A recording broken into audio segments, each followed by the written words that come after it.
Hello, my name is Stanley Gaines, and my pioneer presentation is over Lawrence Kohlberg. And his claim to fame was the study of moral psychology and development.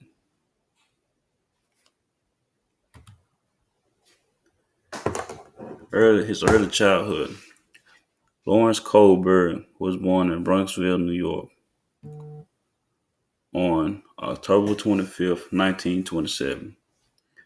Kohlberg was the youngest of four children. Father was Alfred Kohlberg, a silk merchant of Jewish ancestry. His mother was Charlotte Kohlberg, a Protestant and a skilled amateur chemist. When the couple divorced in 1932 after 11 years of marriage, each of the children was required by a court order to choose which parent he or she would live with. These two, the two younger children chose their father, and the two older ones chose their mother. Early profession and education. Colbert graduated from Phillips Academy in Andover, Massachusetts in 1945. After serving in the U.S. Merchant Marine, he worked on a ship that had been hired by the Haganah Zionist military organization.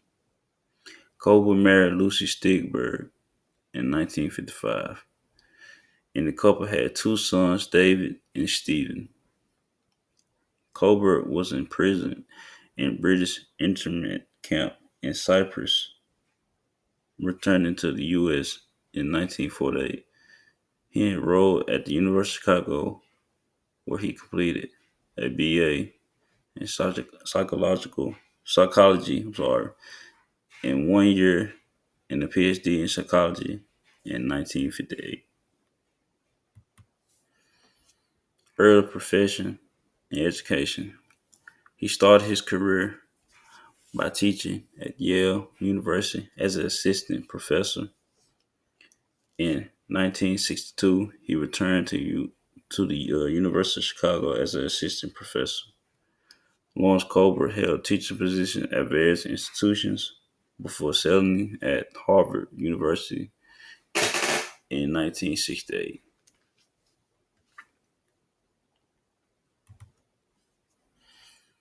His theory development. Colbert created this theory while studying at the University of Chicago for his bachelor's degree. Colbert's stages of moral development were influenced by Swiss psychologist Jean Piaget stage-based theory of development.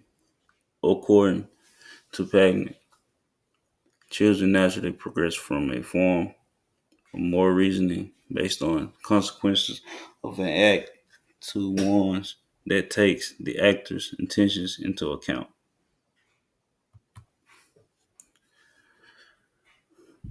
Cope's theory of moral development included three levels and six stages. Pre-conventional morality. Stage 1, obedience and punishment. The child is motivated to avoid punishment and has little or no independent moral reasoning. 2, individualism, individualism and exchange. Individuals are focused on fulfilling their own self-interest while acknowledging that different people have different views. Conventional morality. Stage 3, maintaining interpersonal relationships. At this stage, individuals emphasize the importance of being kind to other people, engaging in good behavior, and showing concern for others. This stage includes a strong emphasis on gaining approval. Stage 4, law and order. The individual is determined to obey the rules, focusing on the value that laws add to human life. A person at this stage might argue that breaking the law is wrong because the law is designed to protect people. Stage 4, individuals focus on maintaining the social order and upholding cultural norms. Post-conventional morality, stage 5, social contracts. People at this stage develop focus on doing what is best for society as a whole and respecting individual rights. Civil disobedience will be endorsed by people in both stages of post-conventional morality. Stage 6, universal principles. At this stage, individuals are focused on upholding principles of universal justice, fairness, and ethics.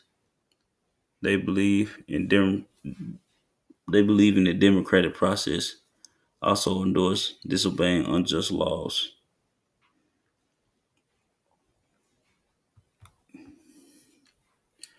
Influences.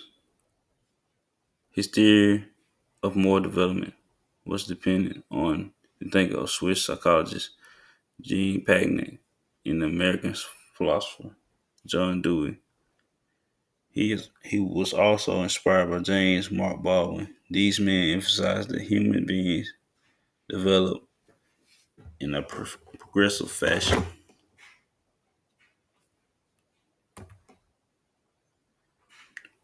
Jean Piaget provided support for the idea that children think differently than adults. His research identified several important milestones in the mental development of children. His work also generated interest in cognitive and developmental psychology. In a 2002 survey of 1,725,000 Americans, psychological society members, Piaget was named the second most influential psychologist of the 20th century. Kohlberg contracted a tropical disease in 1971 while doing cross-cultural work in Brazil. As a result, he struggled with depression and physical pains for the following 16 years. On January 19, 1987, he took a day's leave from the hospital where he was being treated and drove to the coast and drowned in the Atlantic Ocean. Rumors sparked that he committed suicide. He was 59 years old. Police say he parked his car, leaving identifying documents behind, then walked into the fragile cold Boston Harbor. Lawrence Kohlberg's influence. While his theory generated great interest and continues to be the benchmark of theories of moral development, it was also a source of great controversy. His most famous critique was his colleague at Harvard, Carol Gilligan, whose book is Indifferent Voice, argued that since Kohlberg interviewed only boys, his theories was lacking certain components found in women's thinking, particularly the importance of relationships and ethics of care as opposed to justice.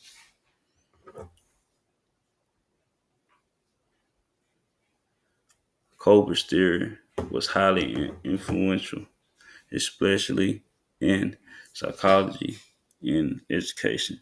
No other account had provided such detailed explanation of children's moral development. Moreover, during a time when most psychologists were behaviorists, Kohlberg's work broke new ground by concentrating on cognitive phenomena. Here's my works cited page, and that's it.